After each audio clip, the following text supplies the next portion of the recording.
Hey, it's McMillan here. Today is Transformation Tuesday. So what I want to see is, what did you do this last week, within the last 7 days? Doesn't have to be every day, but it happened at least once, or it happened consistently. What did you do to transform your life into the one that you really want? You know, there's some things in our life that we want to leave behind because they no longer serve the hope and the vision that we're clear about, that we want to move towards. And there are some habits that maybe we haven't yet established that really aren't who we are. Maybe we've tried them on. Maybe we've started working the power of positive thought. Maybe we've started a journal, started eating a little healthier, started exercising, started speaking more kindly to those people in our lives that we say that matter the most. But maybe that's just transient. Maybe that comes and goes and it's not really who you are yet, so it's not a habit.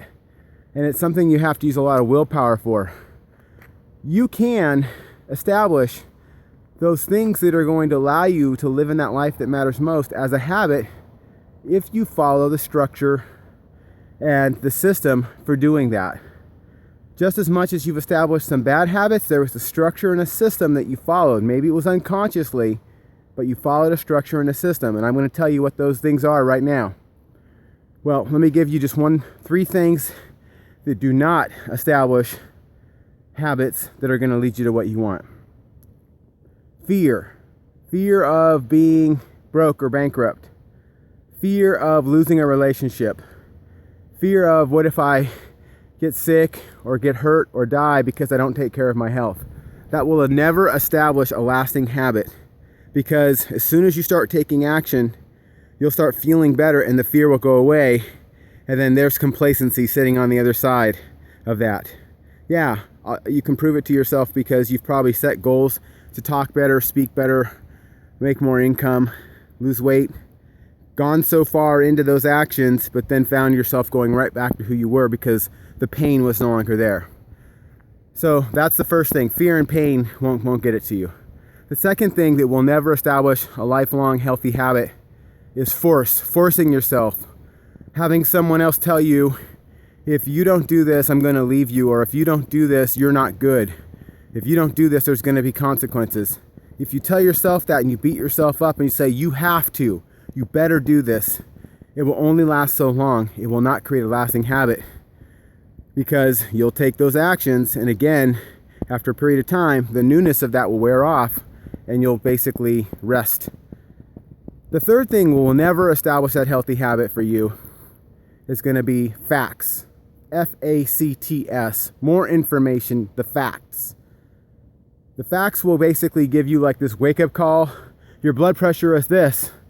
Your significant other says they're going to leave you because of these things that you're doing, or they just don't want anymore.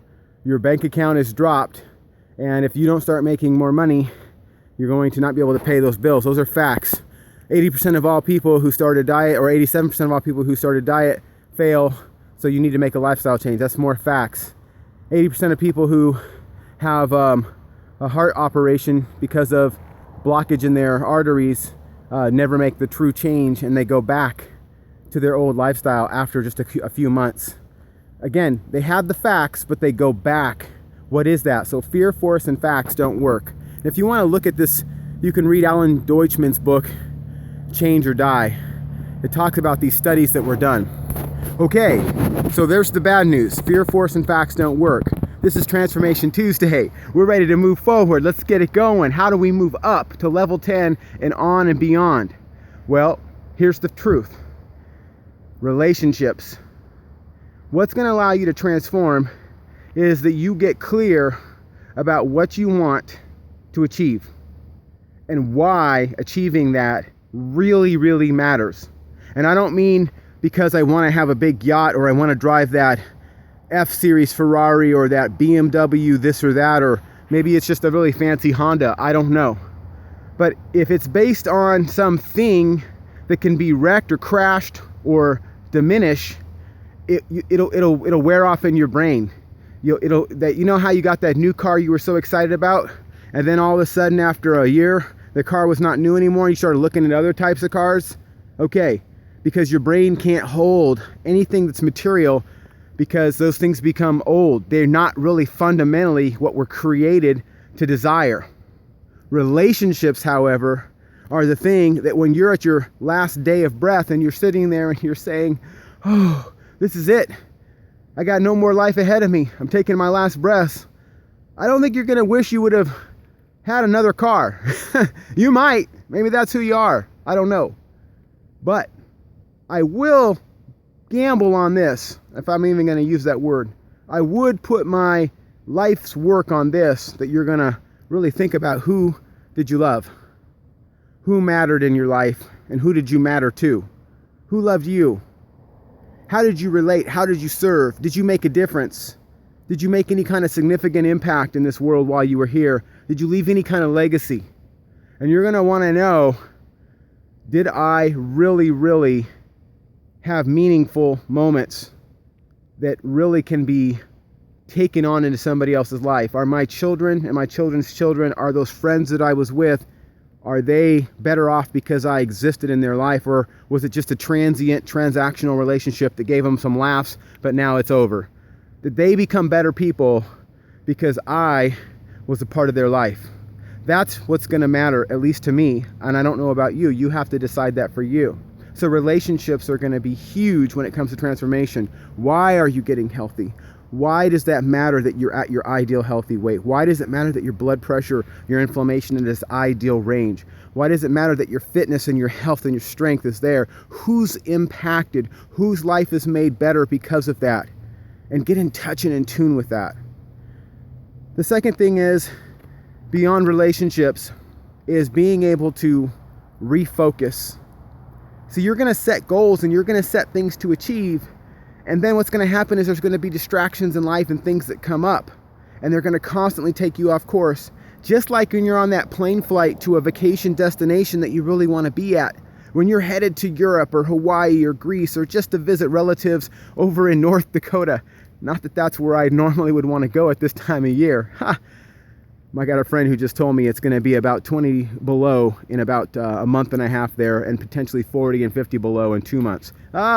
Okay, but there better be somebody that I really want to go relate to. Regardless, see, it's that plane trip that you're on to go to that destination, and if it gets blown off course or there's a storm cloud that you've got to go around, you hope that autopilot, you hope that pilot refocuses back on the course.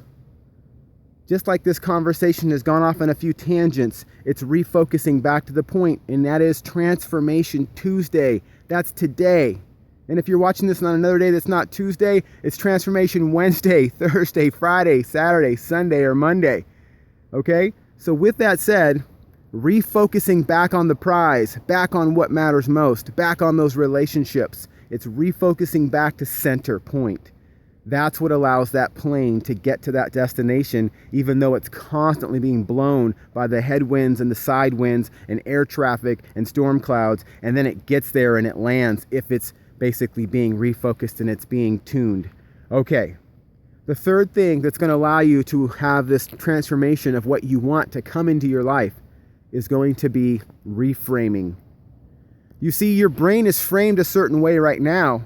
Your thinking and the way that you do things, those habits are automatic. 40%, according to the neuroscientist, of everything you do in a day is habit driven.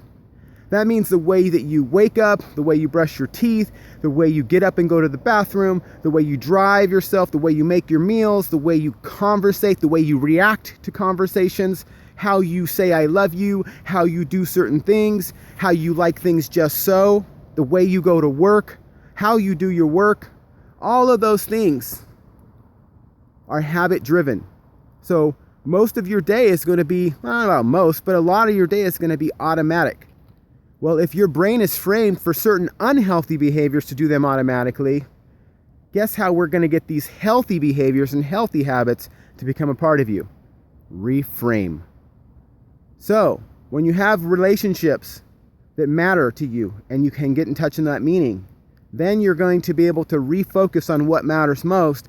And then if you get off track, refocus back on what matters most. And if you repeat that over and over and over again, you will eventually reframe your brain to the point where you automatically live the life that you want. It's no longer about willpower, it's about want and why power. It's about what you want and why it matters power.